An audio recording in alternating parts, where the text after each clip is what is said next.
All right, buckle up for a deep dive into a story that's got it all. Locked room mystery, psychological thriller, and more than a few unsettling moments. We're headed to a remote Irish island.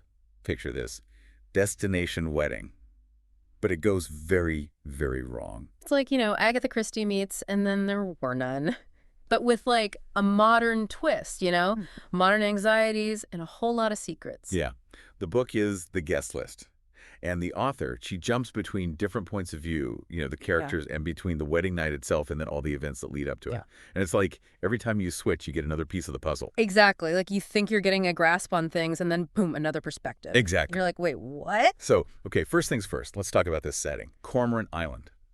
Remote, Irish, steeped in, like, dark folklore.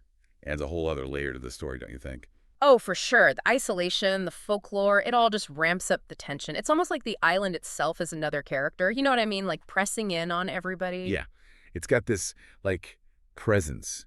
Totally. And then you've got the wedding venue, this renovated 15th century castle called the Folly, perched on the edge of cliffs, overlooking the Atlantic. So dramatic. You can practically feel the wildness, the wind, the waves. It's both, like, luxurious, right, because it's a wedding venue, but then also kind of eerie at the same time. Like Oh, it yeah. was built as a coastal defense, centuries ago. Yeah, yeah. So there's that underlying sense of danger, even amidst all the, fancy champagne and celebrations, like a beautiful facade masking something darker. And that's kind of mirrored in the characters too, right? Oh, absolutely.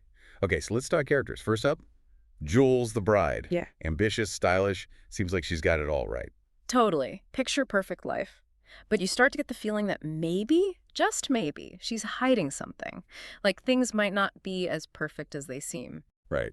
And then there's Will the groom, a TV survivalist, so he's got that whole rugged, charming thing going Oh, on. yeah, he's got that charisma for sure.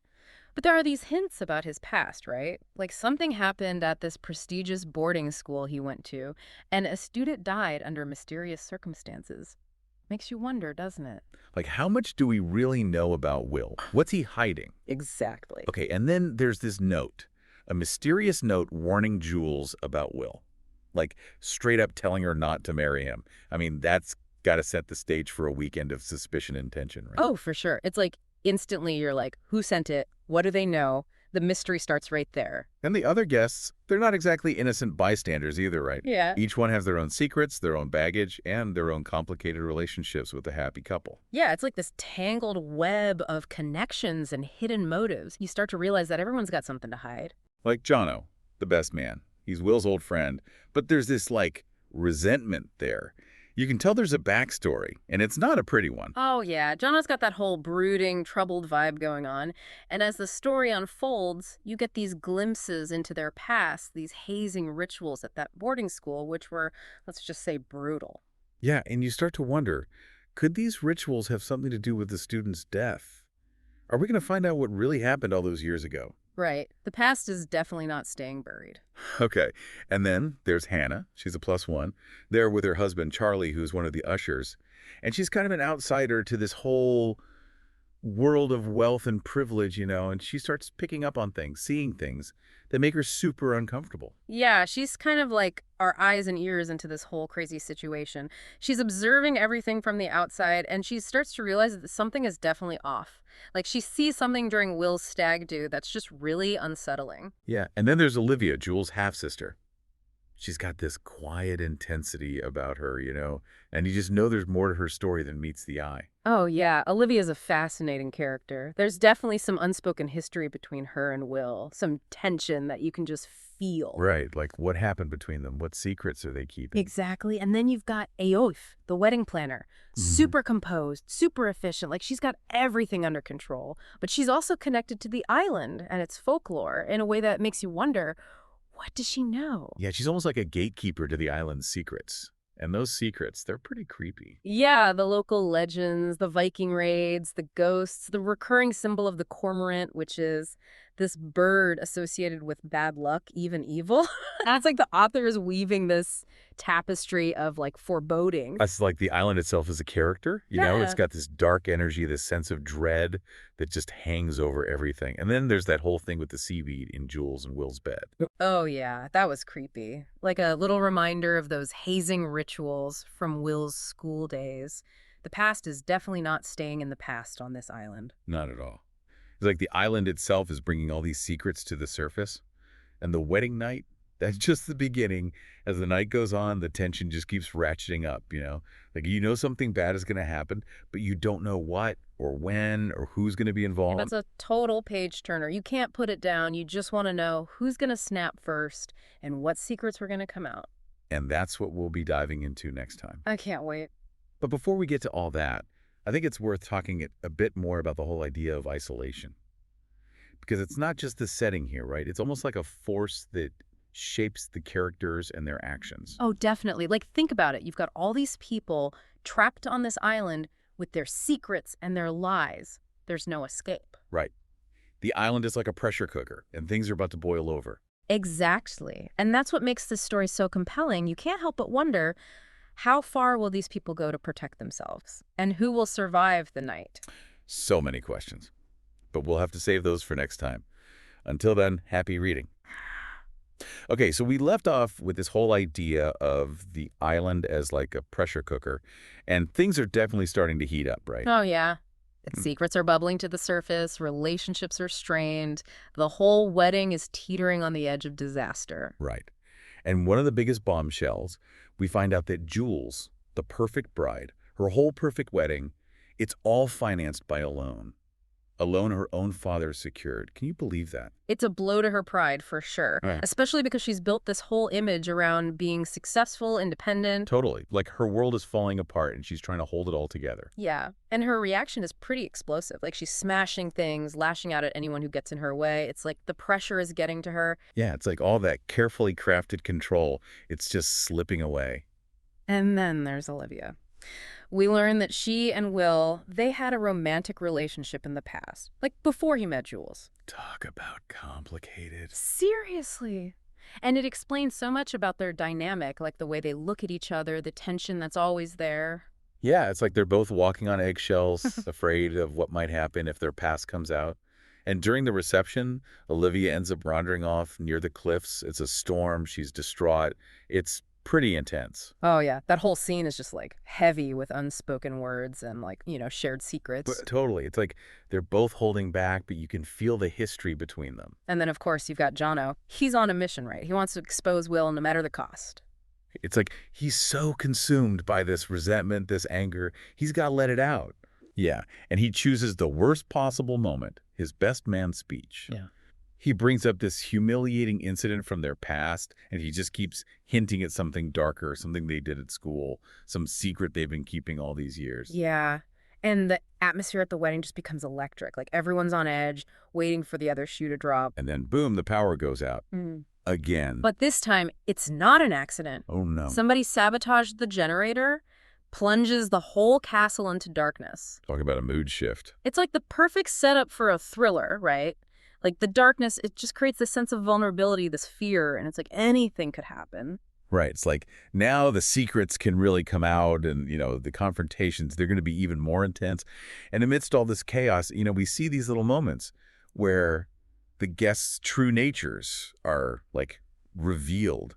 Like Hannah, she's feeling lost, disconnected from her husband, and she finds herself drawn to this other guest, Lewis. Yeah, he's charming, he's attentive. It's like a moment of weakness for Hannah, like a way to escape from all the pressure and the craziness. Right. But it also makes you question, like, what does this mean for her marriage? What choices is she going to make? Yeah. And just when you think things can't get any weirder or any more intense, there's another scream. Yeah, and this time, the stakes are even higher. Like, the author has really dialed up the suspense. You just know that something terrible has happened. And that's where the story takes a turn, a really dark turn. It's like the island itself is closing in, trapping them in their secrets. It's like the island is feeding off of their drama, their fear, and you can't help but wonder, how far will it go? So many good questions. And to think, this is only part 2 of our deep dive. I know, right?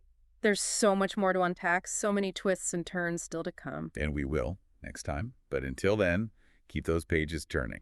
All right, so last we left off, things were pretty crazy at this wedding. We've got Jono standing over a body, a bloody knife in his hand. Talk about a cliffhanger. Yeah, it's a classic whodunit setup. And you're just left wondering, like, okay, who died? What happened? Is Jono really the killer? All those questions. Yeah. So I got to know, who's the victim? Spill the tea. It's not Will. And it's not one of the main wedding guests we've been talking about, like the bridesmaids or the ushers. It's actually Freddie, Ayoif's husband, the wedding planner. Whoa, okay. I did not see that coming. What? Like Freddie. But then, thinking about it, it kind of makes sense. It's like the author's throwing us a curveball, making us question everything. Totally. And this is where Aorf's connection to the island and all that history, it really comes into play. Remember all that talk about Viking raids and ghosts and stuff? Yeah, it was kind of creepy. Well, it turns out Aoif, she believes Will is a descendant of those Viking raiders, like the very people who terrorized her ancestors. Wait, hold up. Is she serious? Like, does she really believe that? Yeah. Or is this like the pressure getting to her, Yeah. making her see things that aren't there? It's a little bit ambiguous, honestly. Like, the author does a great job of showing how Aoif's, obsessed with the past. Like, this idea of historical revenge, it's totally warped her perception of reality. So she sees Will as this, like, symbol of everything that's wrong, right? Like, all the wrongs that have been done to her family, and she's got to make him pay, even if it means, like, orchestrating a murder. Yeah, it's like this deep-seated need for justice, but it's twisted. It's taken a dark turn. And it's not just about punishing Will, right? It's about, like, reclaiming her family's honor, like setting things right, even if it takes centuries. Wow, that's intense. Okay, so was Jono in on this plan, or was he acting alone? That's the big question, right? Because on the surface, it seems like Jono is driven by his own anger, his resentment towards Will. But as you dig deeper, you start to see how Aof, she's been manipulating him, like subtly pushing him toward this confrontation. Oh, wow. That's cold. Like, she's playing everyone like a chess game. Exactly. And that's what makes Aof such a fascinating character. She's not just a villain. She's driven by this really powerful but ultimately misguided sense of justice. Right. It's tragic in a way. Like, both she and Jono, they're both victims of the past, right? Each trying to get revenge for the wrongs that were done to them. Yeah. But it's like that saying, before you embark on a journey of revenge, dig 2 graves. Exactly. Revenge, it never really works out the way you think it will. There's always collateral damage, and often the people we hurt the most are the ones we care about the most. So without giving away the ending, can you tell us, like, does anyone get a happy ending in this story? Happy might not be the right word, but there is a sense of resolution, I think. Like, some of the characters, they do find a way to move forward, even if it's not the way they expected. Okay, that's good to hear. Because I was starting to think this was one of those books where everyone ends up miserable.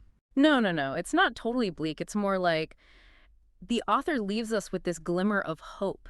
Like, even in the darkest of times, there's a chance for redemption and forgiveness. That's a good message. So what about the island? Does it play a role in the resolution? Oh, for sure. It's like the island itself becomes this catalyst for change. Like, it forces these characters to confront their pasts, face their demons, and ultimately to let go of the things that are holding them back. It's like a crucible, right? It strips everything away and forces you to face who you really are. Exactly. And that's what makes this book so powerful, I think. It's not just a thriller, it's a story about human nature, like our capacity for both good and evil, and the way the past can shape us, even years later. Yeah, it makes you think. So for our listeners who haven't read the guest list yet, what would you say to them? I'd say if you love stories that keep you guessing, with characters that are flawed and complex and relatable, definitely check this book out. You won't be disappointed. It's suspenseful, atmospheric, and it'll stick with you. Perfect. A great recommendation. And to our listeners, if you're looking for your next book club pick or just a captivating read, the guest list is a great choice. It might even make you rethink your next island vacation. Until next time, happy reading.